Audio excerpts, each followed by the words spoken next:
கலங்கின நேரங்களில் கை தூக்கி எடுப்பவரே, கண்ணீரின் பள்ளத்தாக்கில் என்னோடு இருப்பவரே, கலங்கின நேரங்களில் கை தூக்கி எடுப்பவரே, கண்ணீரின் பள்ளத்தாக்கில் என்னோடு இருப்பவரே, உறவுகள் மறந்தாலும் நீர் என்னை மறக்கவில்லை, காலங்கள் மாறினாலும் நீர் மட்டும் மாறவில்லை, உறவுகள் மறந்தாலும் நீர் என்னை மறக்கவில்லை, காலங்கள் மாறினாலும் நீர் மட்டும் மாறவில்லை. நீங்கதாம்பா எங்க நம்பிக்கை, உண்மை அன்றி வேறே துணை இல்லை. நீங்கதாம்பா எங்க நம்பிக்கை, உண்மை அன்றி வேறே துணை இல்லை. இன்றைக்கு விசேஷமாக தொடர்ந்து நல்ல விதை அப்படிங்கிற தலைப்பின் கீழ் ஒரு தொடர் தியானத்தை செஞ்சுக்கிட்டு வரோம் இல்லையா.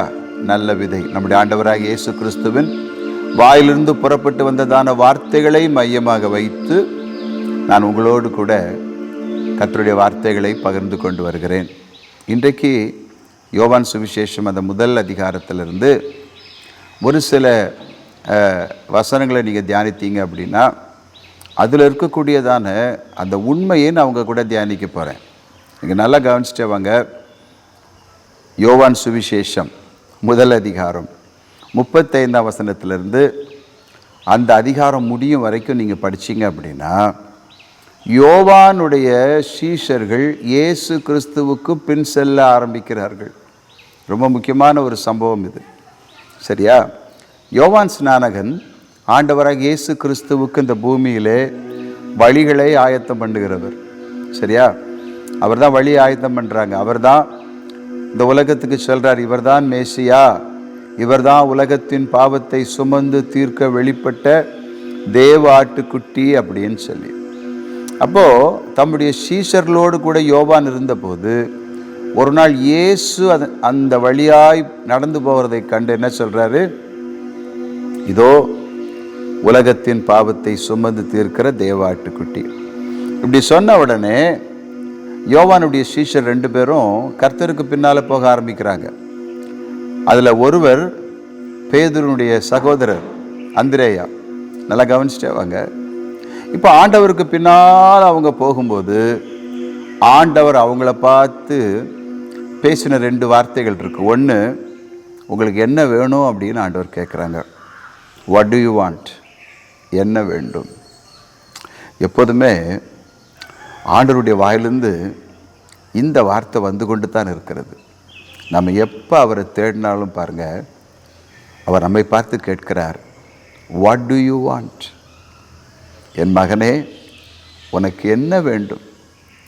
நான் உனக்கு என்ன செய்ய வேண்டும் என்று இருக்கிறாய்? What to you want from me? உனக்கு என்னிடத்திலிருந்து என்ன வேண்டும் என்று கேட்கிறார். நீங்கள் பல இடங்களில் பாருங்களேன், ஆண்டவராக இயேசு கிறிஸ்துவனிடத்தில் அற்புதங்களை பெற்றுக்கொண்ட அநேகரிடத்தில் ஆண்டவர் பேசும்போது என்ன சொல்கிறாங்க? நான் உனக்கு என்ன செய்ய வேண்டும் என்று இருக்கிறாய்? What to you want? Hallelujah. So ஒரு அழகான ஆரம்பம்.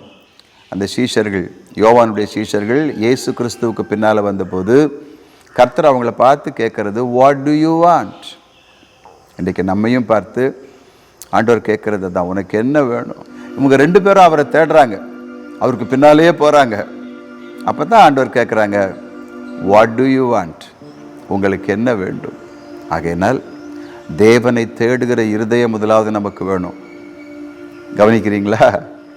ஆண்டவர் வேணும், அவரை தேடுற இருதயம் வேணும், அவரையும் அவருடைய பிரசன்னத்தையும் விரும்புகிற மனசு வேணும். அதன் பின்பு தான் நம்முடைய தேவைகள். சரி, நல்லா கவனிச்சுட்டு வாங்க. அடுத்ததான் உடனே இவங்க, நீங்கள் எங்கே இருக்கிறீங்க, நீங்கள் இருக்கிற இடத்த பார்க்க விரும்புகிறோன்னு சொல்லி கேட்குறாங்க, சரியா?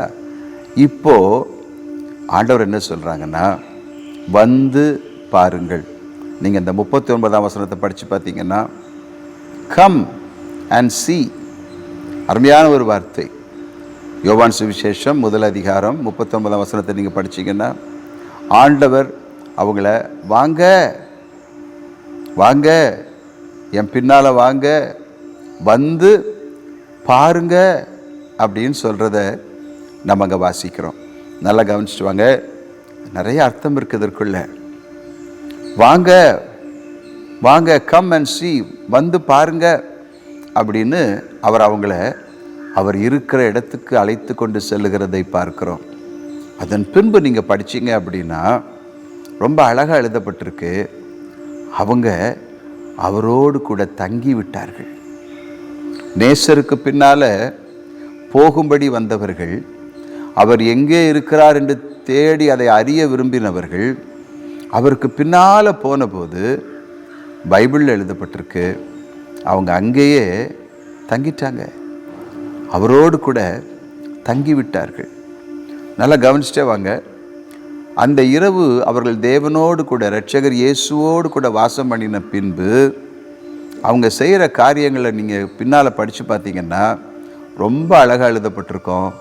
அவர்கள் யாரையெல்லாம் பார்த்தார்களோ அவர்கள்ட்டெல்லாம் என்ன தெரியுமா சொன்னாங்க? நாங்கள் மேசியாவை பார்த்துட்டோம் அப்படின்னு சொன்னாங்க. நாங்கள் உலக இரட்சகரை பார்த்துட்டோம் அப்படின்னு சொன்னாங்க. என்ன அழகான ஒரு அனுபவம் பாருங்கள், பியூட்டிஃபுல்லான ஒரு அனுபவம். பார்த்தீங்களா? இந்த அந்திரேயா ஆண்டவரோடு கூட தங்கியிருந்தார் இல்லையா, பேதுருடைய சகோதரன். அவர் அடுத்த நாள் முதல் வேலையாக தன்னுடைய சகோதரனாகிய பேதுருவை பார்த்து சொல்கிறாரு, பேதுரு, நான் மேசியாவை பார்த்துட்டேன்ப்பா. ஆண்டவரோடு கூட நெருங்கிய ஐக்கியம் கொண்டவர்கள் யாராக இருந்தாலும் சரிதான், அவங்களுக்கு ஆண்டவரை குறித்த ஒரு தெளிவான வெளிப்பாடு கிடைத்து விடுகிறது. நிறைய கிறிஸ்தவர்கள் இன்றைக்கு சர்ச்சுக்கு போகிறவங்க இயேசு எப்படிப்பட்டவர் என்று தெரியாதவர்களாக இருக்கிறாங்க. நிறைய கிறிஸ்தவர்களுக்கு சபைக்கு போவது ஒரு ரிலீஜியஸ் ப்ராக்டிஸ், ஒரு மத சடங்காச்சாரம். ஞாயிற்றுக்கிழமையான சர்ச்சுக்கு போகணும் அப்படிங்கிறது ஒரு பாரம்பரிய சடங்காச்சாரம் ஆகிப்போச்சு. அவங்களுக்கு இரட்சகர் இயேசு எப்படிப்பட்டவர் என்று தெரிவதற்கு வாய்ப்பில்லை. அவங்கள பொறுத்த மட்டும் என்ன, ஞாயிற்றுக்கிழமை காலையிலே ஆயிட்டா எங்கே போகணும்? சர்ச்சுக்கு போகணும். அங்கே போய் கொஞ்சம் நேரம் உட்காந்துட்டு பாட்டு பாடிட்டு காணிக்கை கொடுத்துட்டு வந்துடணும். இது ஒரு ப்ராக்டிஸ், இது ஒரு வழக்கம். ஆனால் நான் உங்களுக்கு சொல்கிறேன், ஒரு கர்த்தருடைய ஊழியக்காரனாக சொல்கிறேன், இந்த வழக்கம் ஒன்றுக்கும் உதவாது, உங்கள் வாழ்க்கையில் மாற்றத்தை கொண்டு வராது. இயேசு கிறிஸ்துவை அறிந்து கொண்டால் மாத்திரம்தான் அவர் எப்படிப்பட்டவரோ அந்த தாகம் இருக்கணும். பர்சனலாக உங்கள் பர்சனல் லைஃப்பில் நீங்கள் இரட்சகராக இயேசு கிறிஸ்துவை அறிந்திருக்கிறீர்களா? அறிந்திருந்தால் மட்டும்தான் நீங்கள் கிறிஸ்தவர்ன்றதை மறந்துடாதீங்க. You have to know who your redeemer is. இரட்சகர் இயேசு யார் என்பதை நீங்கள் அறிந்திருக்க வேண்டும். அப்போ தான் உண்மையாகவே அந்த பாவ மன்னிப்புனா என்ன, ரட்சிப்புனா என்ன, அவர் எப்படி அந்த ரட்சிப்பை நமக்கு உண்டு பண்ணினார், எதற்காக இந்த உலகத்துக்கு தேவகுமாரன் வந்தார், அவர் எப்படிப்பட்டவராய் இருந்தார், அவர் என்னெல்லாம் செய்தார், சிலுவையிலே அவர் செய்த காரியத்தின் ரகசியம் என்ன, அது எப்படி என் வாழ்க்கையை மாற்ற முடியும், இதெல்லாம் எப்போ தெரியணும், எப்போ தெரியும்? அவரை தேடுகிற அந்த மனம் இருந்தால் தான். அந்த எரிகோவில் குறிப்பாக அவரை சுற்றிலும் ஏராளமான ஜனங்கள் இருக்கிறாங்க. அதில் ஒரு மனிதன் இயேசு எப்படிப்பட்டவரோ அவரை பார்க்க வேண்டும் என்று விரும்புகிறார். அந்த தாகம், கவனிக்கிறீங்களா? அந்த பசி, அந்த ஏக்கம்.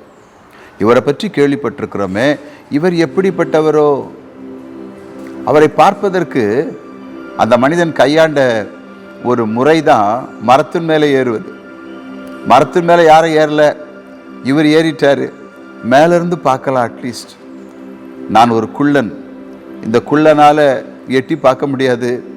இயேசு கிறிஸ்துவை சுற்றிலும் திரளான கூட்டம், எப்படி ஆகல நான் அவரை பார்க்கணும் அப்படின்னு சொல்லி ஒரு மரத்தின் மேலே ஏறி ஆண்டவரை பார்ப்பதை பார்க்கிறோம். சி, மரத்து மேலே ஏறி பார்ப்பது என்பது அது ஒரு not a special thing. But என்னென்னா, இந்த மனிதன் அந்த சமுதாயத்தில் ஒரு பெரிய பணக்காரன், ஆயக்காரன். அப்படின்னா நிறைய பணம் உண்டு, சொத்து உண்டு அவருக்கு.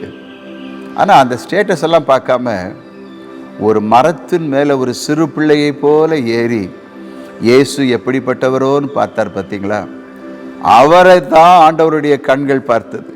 கவனிக்கிறீங்களா? அவரைத்தான் பார்த்தது. சுற்றிலும் ஆண்டவரை சுற்றி தேவைகளுக்காக ஜனங்கள் நிறைய பேர் இருந்திருக்கலாம். ஆனால் தன்னை தேடுகிற உணர்வுள்ள ஒரு மனிதன் மரத்தின் மேலே ஏறும்போது இரட்சகருடைய கண்கள் அவனைத்தான் நோக்கி பார்க்கிறது. ஆண்டவர் என்ன சொல்கிறாங்க பாருங்கள், வாப்பா இன்னைக்கு உன் வீட்டில் தான்ப்பா தங்க போகிறேன். கிறிஸ்தவ வாழ்க்கை என்பது ஏதோ ஒரு சடங்காச்சாரமான ஒரு வாழ்க்கை இல்லை. அது ஜீவனுள்ள தேவனோடு கூட வாழ்கிற ஒரு வாழ்க்கை. இப்போ இவங்க அவருக்கு பின்னால் போகிறாங்க. இந்த சீஷர்கள் அந்திரேயா, பிலிப்பு, பின்னால் நாத்தான்வேல், நீங்கள் எல்லாரும் பற்றி எழுதப்பட்டிருக்கு. அதில் அவங்கெல்லாம் அவரோட பழகின உடனே அவங்க என்ன புரிஞ்சுக்கிறாங்கன்னா, இவர் சாதாரணமானவர் அல்ல, இவர் தேவனுடைய குமாரன். இவர் தேவனுடைய குமாரன். இவர்தான் உலகம் எதிர்பார்த்து கொண்டிருக்கிற அந்த மசியா, அந்த இரட்சகர், ஜனங்களை விடுவிக்கிறவர், மனித இனத்தை விடுவிக்கிறவர். உடனே அதை என்ன பண்ணுறாங்க? தே ப்ரொக்ளைம் இட். அதை உடனே ஜனங்களுக்கு பறைசாற்றுறாங்க. இதுதாங்க ஒரு நல்ல, ஒரு உண்மையான கிறிஸ்தவ ஜீவியம்.